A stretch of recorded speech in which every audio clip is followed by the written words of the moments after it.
So Donald Trump has finally decided to burn down the bridge to our closest neighbor, and he is doing it with a level of recklessness that should terrify anyone who understands how the global economy actually works. Mark Carney, the former governor of the Bank of England and Bank of Canada, has effectively shut down Trump's bullying attempts, not with a scream, but with a cold, hard look at reality that Trump simply cannot handle. But guess what? This is not just a trade spat. It is the implosion of the most stable economic relationship on the planet. It is honestly hard to believe he said that out loud. Trump is treating Canada, yes, Canada, not as a partner, but as a hostile entity. That needs to be brought to heel. Can you believe the nerve? We are talking about a country that fights alongside us, builds with us, and buys more from us than China, Japan, and the United Kingdom combined. This is absolutely wild. This is not just about milk or lumber or steel tariffs. We are talking about the complete unraveling of the North American economic zone. And trust me, if this continues, the economic pain coming for American families is going to be unlike anything we have seen in decades. Let me fill you in on what has been happening. So let us look at the players here. On one side, you have Donald Trump, who has been back in the White House for less than a year, and he is already itching for a fight. Since taking office again in January 2025, he has been desperate to prove that his America First doctrine can bully anyone into submission. From the get-go, he seemed to believe that Canada would just roll over like a terrified junior partner. Whether it was his attacks on NATO, his withdrawal from agreements, or his insults toward G7 leaders, Trump really cemented himself as a leader who views alliances not as assets, but as protection rackets. But here is where the rubber meets the road. He is not dealing with a standard politician this time. He is dealing with Mark Carney, a man who understands the global financial plumbing better than perhaps anyone alive. Now, this is where it gets wild. We are now months into a manufactured crisis where the United States is threatening 25% tariffs on Canadian goods. Auto manufacturing plants in Michigan are on hold. Lumber shipments to home builders in Arizona are getting slashed. Tourism revenue in Florida from Canadian snowbirds is left in the lurch. This mess is unfolding because the Trump administration is at a standstill over issues that frankly do not exist in reality. And guess who is stuck right in the middle? Yep, the American consumer. Mark Carney is supposed to be the globalist that Trump hates. But here is the kicker. Carney is not interested in the theatrics. He is not interested in a Twitter war. He wants stability. But Trump wants total capitulation. And before we go any further, let us be real for a second.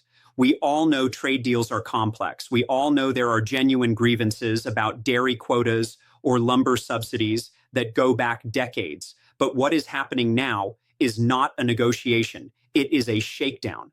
Now, back to the matter at hand, reports from around late October 2025 revealed just how unhinged Trump was becoming behind closed doors. He labeled Carney's refusal to tear up existing agreements as nasty and even went as far as to say that Canada was behaving like a threat to United States national security. Talk about strong words.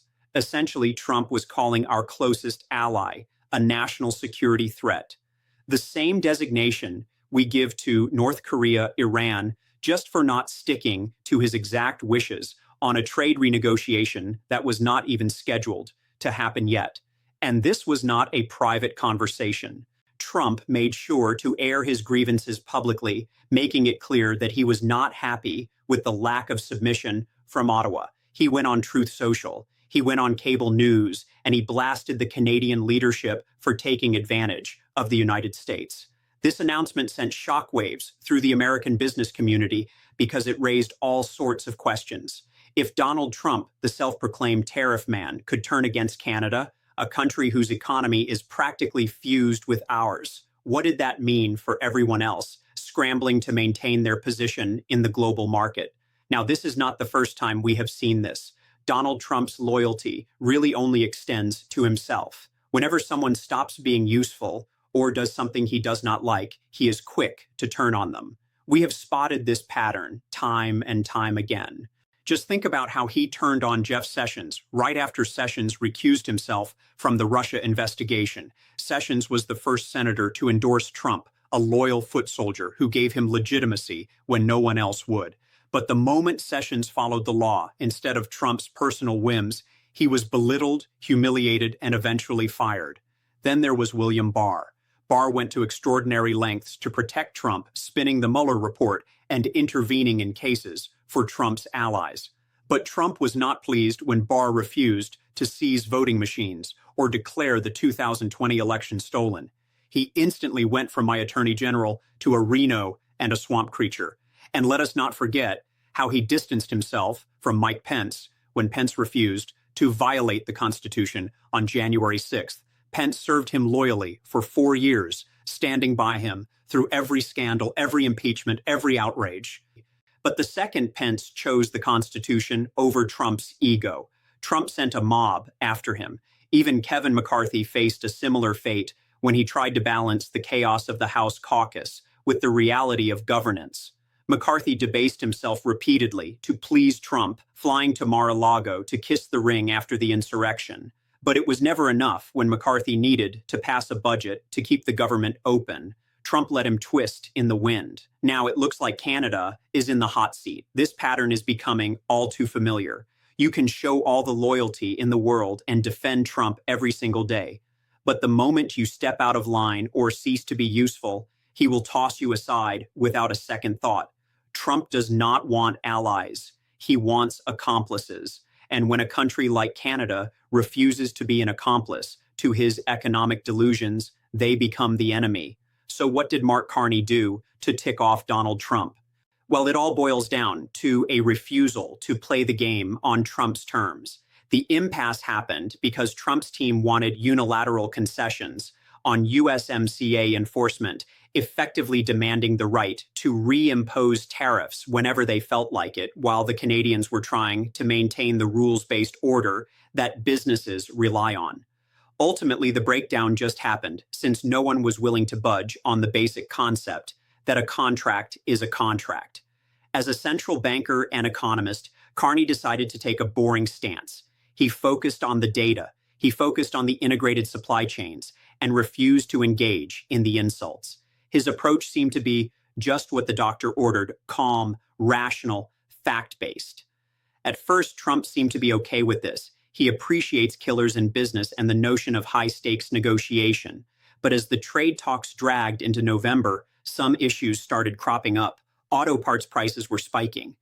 Small businesses in border states were panicking, and the stock market started to wobble because investors hate uncertainty. While the Canadians were steadfast in holding their ground, predictably, the public began to shift their blame toward the chaos coming from the White House. Polls indicated that Americans were increasingly frustrated with the rising cost of goods and the unnecessary drama. This was the moment Trump began to sweat a little. You see, Trump values his image as a master deal maker, his stock market numbers, and overall his perception of dominance. He does not want to be tied to a recession that is caused by his own unforced errors. That is definitely not the victory he seeks. And then Carney went ahead and made a move that, according to Trump, was a serious misstep.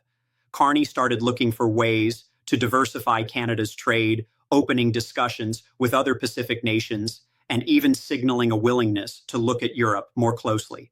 He figured he should protect his country, its economy, from a volatile partner. But then when Trump caught wind of all this, he absolutely lost it. In Trump's eyes, diversifying is just a sign of weakness and betrayal. Looking for other partners, that is pure treason against America first. Any ally who dares to protect their own interests instead of serving ours is instantly labeled a traitor. Now, this left Carney and the Canadian leadership in a tight spot. On one side, they really need access to the United States market to maintain their position. The Canadian economy is heavily dependent on cross-border trade, and losing that access would be catastrophic. The business community in Toronto and Montreal will drop the government like a hot potato if the United States border closes. On the flip side, they actually have to get down to protecting their national sovereignty. That means figuring out how to stand up to a bully, maintaining their dignity, and ensuring they are not just a vassal state. The tricky part is All of that requires some level of defiance against Trump and action that angers the White House. So Canada is caught in a bind if they keep trying to please Trump, which means tearing up the USMCA and accepting humiliating tariffs. That only makes the economic situation worse and paints their leadership as weak, or they can do their actual job as a sovereign nation, which means standing firm and diversifying, but that will definitely make Trump turn against them with the full force of the United States government. It is a tough situation, and that is the mess Trump creates for world leaders. He demands complete loyalty and wants them to sacrifice their own people's well-being without budging. But then he points fingers when things go south. He is not shy about tossing them under the bus whenever it suits him. This whole scenario is causing major stress within the American conservative movement too. If Trump has turned on Canada and is willing to publicly undermine our most reliable trading partner, every other ally is left wondering if they are the next target. Those moderate Republicans who are trying to balance the needs of American industry are now worried sick about being the next one to get tossed aside. They know that a trade war with Canada is unwinnable and suicidal for the United States economy. Meanwhile, the extreme faction believes Canada is not loyal enough and that they are too woke, using cultural grievances to justify economic sabotage. Things became even more intense when Steve Schmidt, one of the most prominent former Republican strategists, broke away from the usual partisan silence. Schmidt had been pushing for a return to sanity and criticized Trump for his disgusting insults toward Canada. He called out the behavior for what it is: reckless, immoral, and stupid. When someone as deeply rooted in the history of the Republican Party as Schmidt starts turning against you on a core issue like trade and alliances, you are in a world of hurt. Now, let us look at the legal reality, because this is not just about tweets. The American importing community decided to take legal action on November 5th, 2025. A coalition of business groups filed a lawsuit in federal court stating that Trump's use of the International Emergency Economic Powers Act to impose these tariffs was a massive legal violation. They pointed out that the power to tax belongs to Congress, not the president. The Constitution is crystal clear on this. Article 1, Section 8 gives Congress the power to lay and collect duties. The legal process moved pretty quickly, and the Supreme Court recognized the urgency. After all, every day the tariffs continue means higher prices for American families. And let me tell you, the legal experts did not hold back with their analysis. It was a major blow for the administration's arguments. The consensus among constitutional scholars is that Trump's actions were constitutionally indefensible. That is legal speak for saying you have got no solid ground to stand on here. There is no legal validity to what you are doing. You are just abusing your power. The Supreme Court justices, even the conservatives, appeared skeptical during oral arguments. Justice Gorsuch warned about a one-way ratchet of executive power. This is a huge deal that does not usually happen when a president claims national security. Legal experts are noting that we have not seen a court challenge to executive tariff authority this significant since the Steele cases of the mid-20th century. George Conway, a conservative legal voice who has been sounding the alarm on Trump for years, made a statement that really should catch everyone's attention. He said that if these tariffs are allowed to stand, we are effectively erasing the separation of powers and handing the president the power of a king over the economy. Just think about that for a moment. We are talking about the fundamental structure of our government, and this is coming from a conservative voice who believes in originalism and the text of the Constitution. Another expert, Andrew McCarthy, a former federal prosecutor who often defends robust executive power, mentioned that the use of emergency powers to settle a trade dispute is a bridge too far. When legal experts from both sides start tossing around terms like abuse of discretion and ultra vires, that is the moment to really pay attention.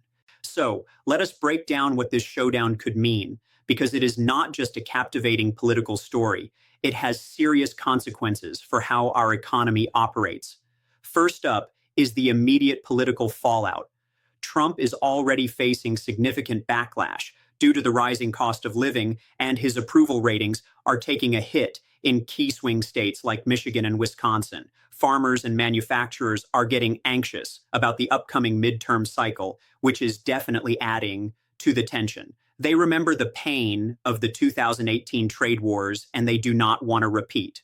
The new crisis development with Canada is that they are now threatening targeted retaliatory tariffs on goods from key Republican districts. And honestly, that is not the best look for him. Most folks in America have a good deal of respect for Canada as a vital part of our system, even if they do not always think about it. We cross the border for vacations. We share sports leagues. We share a culture. The Democrats are definitely planning to take advantage of this situation. They will argue that Trump believes he is above the economic laws of gravity, does not hold the well-being of American workers in high regard, and they will have the rising price tags at Home Depot and the grocery store backing up those claims. This is going to be Exhibit A in proving that Trump is an agent of chaos. You can expect to see the Canada crisis popping up in opposition campaign ads, speeches, and debates. Now let us touch on what this means for the global institution of trade itself. Mark Carney has been working hard to keep the global trading system from collapsing into protectionist blocks. He wants trade to be viewed as a source of stability. But by taking this action, Trump has waded right into a war on the very concept of free trade.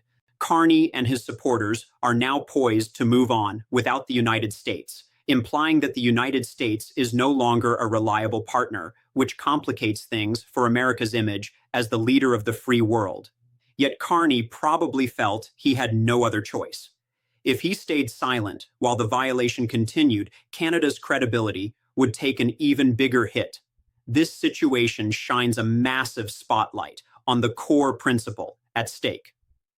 At the heart of the issue is whether the United States can just abuse its power whenever the president feels like it. If he gets his way on that, it could totally change how the global economy operates. The system was designed to have rules so that businesses could plan for the future. But Trump has always been uncomfortable with those limitations. He craves total control over everything.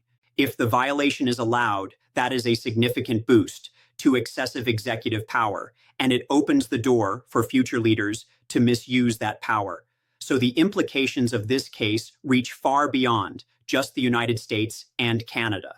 It is about shaping the structure of the global economy for many years to come. Each time Trump brushes aside norms, breaks laws, or attacks institutions like the USMCA, it weakens our democratic systems. It starts making behavior that used to be completely unacceptable feel normal. Think about it. If Trump can declare a national emergency to put a tax on Canadian maple syrup, what is to stop the next leader from doing the same for political retribution against a domestic industry? If he can just abuse the International Emergency Economic Powers Act whenever he wants, what is to prevent another leader from following that lead? These actions do not just disappear when Trump leaves office. They become part of our new reality, and that is pretty dangerous. Democracy relies on those norms and institutions, assuming that people in power will play by the rules, even when it is a bit inconvenient. When those norms crumble, democracy itself starts to falter. Looking ahead to the 2026 midterms, it is clear that all this is going to have some significant effects. We are still a year out from those elections, but the narrative being set now is bound to influence how things go. If the story playing out is one of Trump battling every institution and coming out on the losing side while prices soar, that spells trouble for the Republican Party. Voters usually do not reward chaos and dysfunction, and they want stability and competence. Right now, Trump is not offering either of those.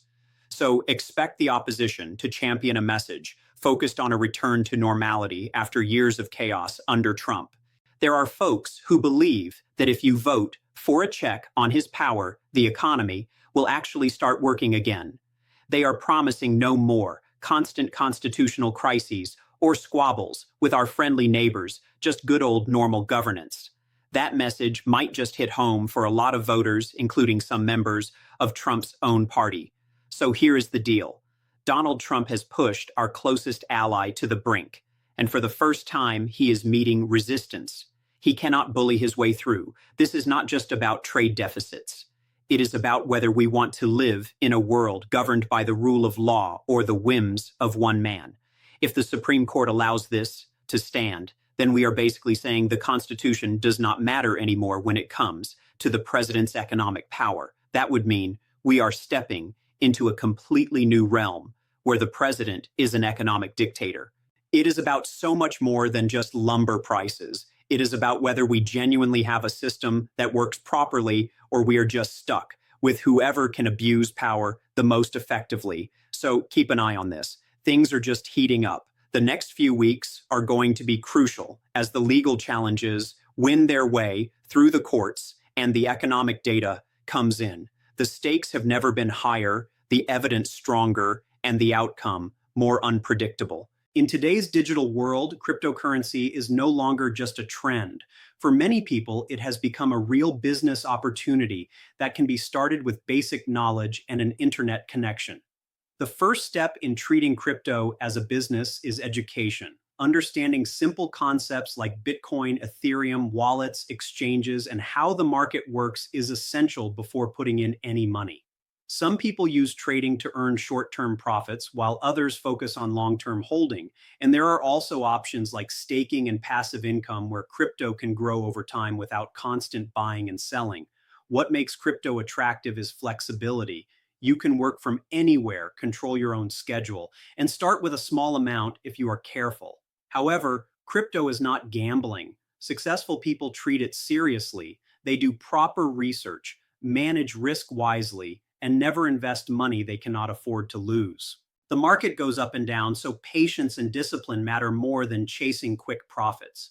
When crypto is handled with planning and consistency, it can become a long-term income path instead of a risky shortcut. If you want more simple and practical videos about crypto and online income, make sure to subscribe to the channel and stay connected for upcoming content.